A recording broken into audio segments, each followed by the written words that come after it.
Hello everyone, नमस्ते। हम class 12 का जो हिस्ट्री का सेकंड चैप्टर है ना, राजा किसान और नगर, उसको पढ़ रहे हैं। और आज का हमारा ये सेकंड पार्ट है। इसका फर्स्ट पार्ट हम पहले ही पढ़ चुके हैं, जिसमें हमने पढ़ा था वैदिक काल के बारे में हम पढ़ चुके हैं। और वैदिक काल को दो भागों में विभाजित किया है, ये भी हमने पढ़ लिया है। पहला है ऋग्वेदिक काल, जिसका काल निर्धारण 1500 से 1000 ईसा पूर्व था। और दूसरा है उत्तर वैदिक काल, तो इसका काल निर्धारण है 1000 से लेकर के 600 ईसा पूर्व तक। ये 600 ईसा पूर्व इंपॉर्टेंट है, ध्यान रखना, इसलिए मैं रिवीजन करा रहा हूँ। और अब हम जो आगे पढ़ने वाले हैं वो है 600 ईसा पूर्व से लेकर के बाद का जो समय है ना, उसे पढ़ेंगे। तो और इस दौरान ये जो वैदिक काल था, वैदिक काल के दौरान 4 वेदों की रचना हुई। पहला था ऋग्वेदिक काल, और ऋग्वेदिक काल में ऋग्वेद की रचना हुई थी। और उसके बाद में जो उत्तर वैदिक काल था, उसमें यजुर्वेद, सामवेद और अथर्ववेद, ये 3 वेदों की रचना दूसरे वाले वैदिक काल का जो दूसरा भाग था, उत्तर वैदिक काल, उसमें हुई थी। ठीक है, तो यहाँ तक तो हम पढ़ चुके थे।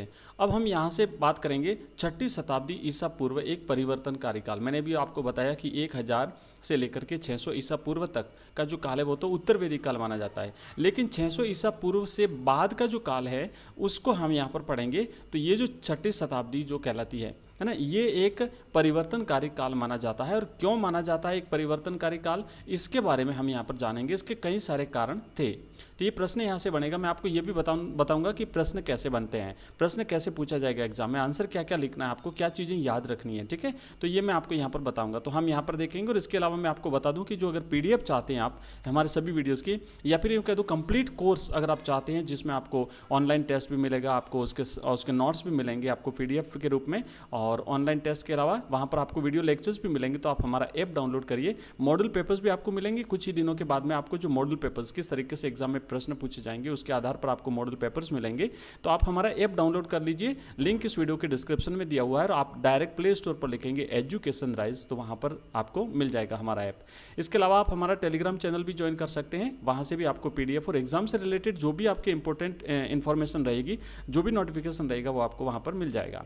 तो आइए शुरुआत करते हैं। 6ठी शताब्दी ईसा पूर्व एक परिवर्तनकारी काल क्यों माना जाता है। तो आप लिखेंगे कि प्रारंभिक भारतीय इतिहास में 6ठी सदी ईसा पूर्व को एक अहम बदलावकारी काल या परिवर्तनकारी काल माना जाता है। इसके कारण ये है, पहला तो ये था कि आरंभिक राज्यों और नगरों का विकास इसी काल में हुआ था, है ना। राज्य बनना शुरू हुए, नगरों का विकास हुआ और लोहे के बढ़ते प्रयोग और सिक्कों का प्रचलन जो वो इस काल में हुआ था, है ना। लोहे का प्रयोग बढ़ने लगा था, साथ ही साथ सिक्कों का विकास या सिक्कों का प्रचलन इसी 6ठी शताब्दी ईसा पूर्व में हो चुका था। इसलिए एक बहुत ही परिवर्तनकारी, बदलावकारी काल माना जाता है।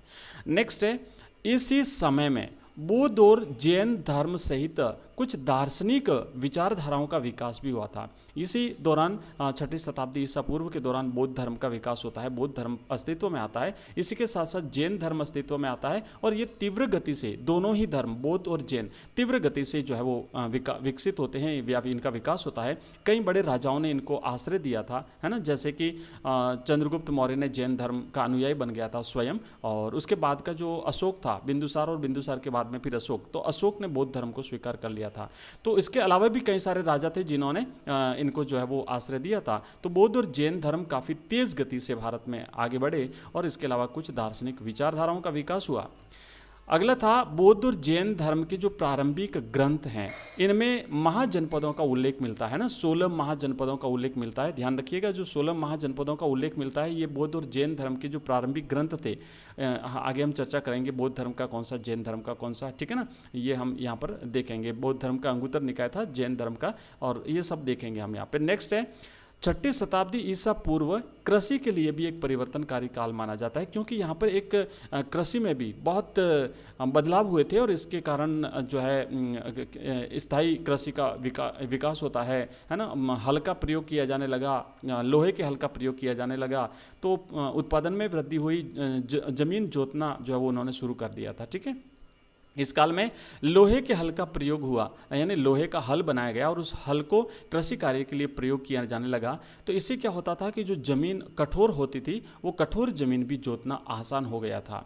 और इसी काल में धान के पौधे का रोपण शुरू हुआ और इससे फसलों की उपज भी बढ़ गई थी। तो ये कई सारे कारण थे जिससे आप कह सकते हैं कि 6ठी शताब्दी ईसा पूर्व को एक क्रांतिकारी परिवर्तनकारी काल माना जा सकता है। ठीक है, तो ये एक प्रश्न का आंसर तो यहाँ पर आपका हुआ कंप्लीट।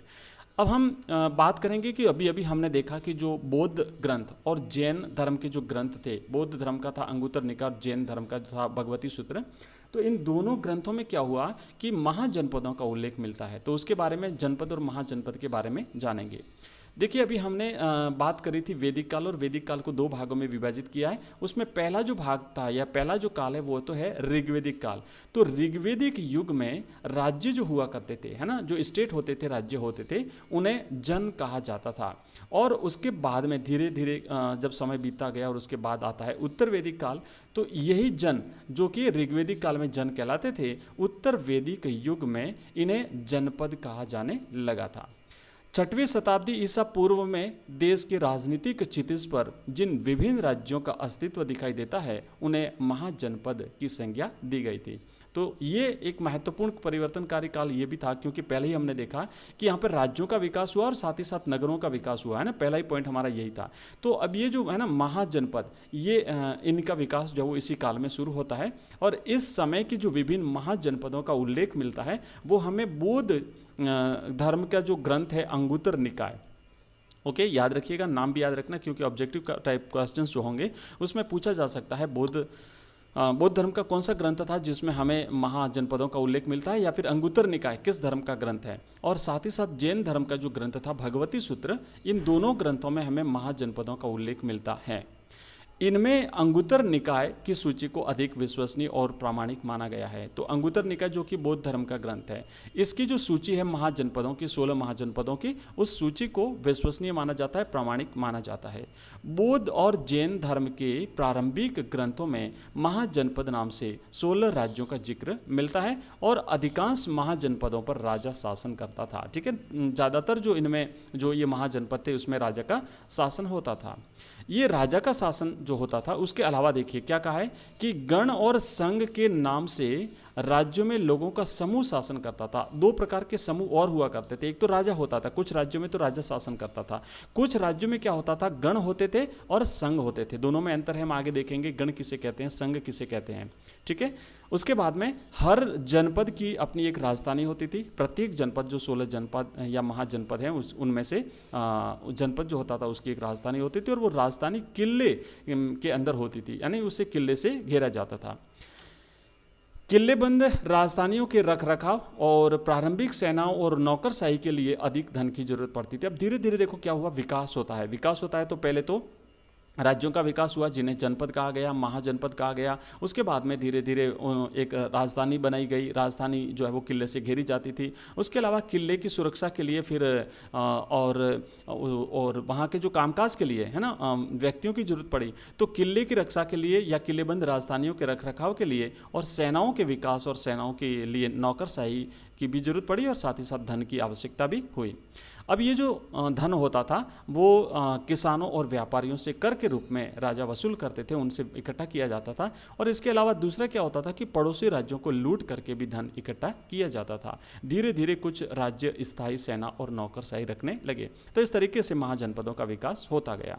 अब ये महाजनपदों का विकास के बाद हम आगे पढ़ेंगे महाजनपदों में सबसे शक्तिशाली जनपद मगध के बारे में भी पढ़ेंगे, और आगे और भी जनपदों के बारे में इनकी विस्तृत जानकारी हम प्राप्त करेंगे। लेकिन आगे बढ़ने से पहले अभी हम क्या करेंगे कि 2 चीजें हमने अभी देखी थी, एक तो था गण और एक था संघ, है ना। अभी उल्लेख हुआ है यहाँ पे कि राजा शासन करता था राज्य में, लेकिन राजा के अलावा कुछ राज्यों में गण और संघ नाम से कुछ लोगों का समूह जो है वो शासन करता था। तो इसमें गण क्या होता था, देखिए, गण शब्द का प्रयोग कई सदस्य वाले समूह के लिए किया जाता था। मतलब कई सारे लोगों का एक समूह होता था और उस समूह को गण कहते थे। और संघ क्या होता था, संघ शब्द का प्रयोग किसी संगठन या सभा के लिए किया जाता था। तो अगर कोई संगठन बना हुआ कुछ लोगों का, या फिर अगर कोई सभा है तो वो संघ कहलाती थी, और लोगों का एक समूह मात्र है वो गण कहलाता था।